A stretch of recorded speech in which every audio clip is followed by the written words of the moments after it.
Magandang tanghali mga paps. Ito pakita ko lang sa inyo yung yung problema ng aming ignition coil. Check natin kung ano yung hindi magre-react dito sa apple na to Ito last time pinalitan ko na to nag-okay na siya. Tapos itong tatlo luma pa, pero meron akong dalang extra dito in case nga magka-problema. May dala akong extra lagi, kaya tingnan natin yung hindi magre-react, yun ang may problema. Tingnan natin ito isa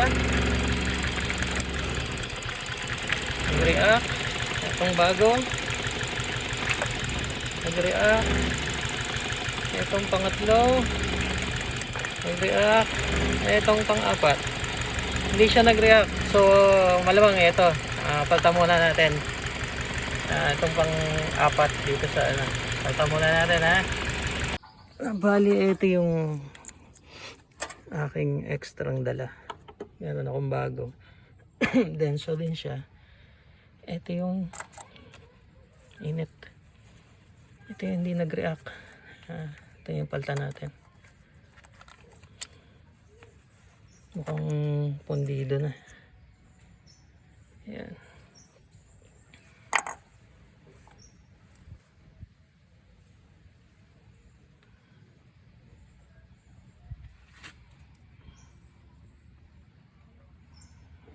Ito yung bago. Okay natin.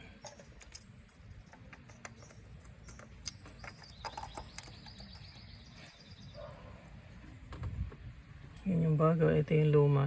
Tinanggal natin. Ito. Sulpak na natin.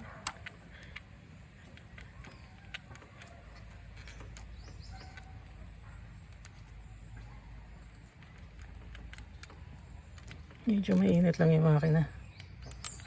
Kasi inabot ako dito sa taas ng bundok. Buti may dala akong extra.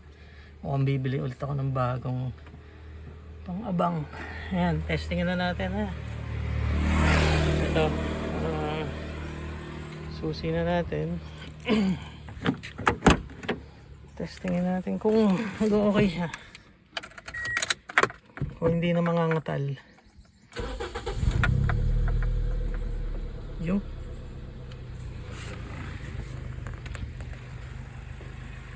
balik siya sa normal ito na lang, may dala akong extra ignition coil.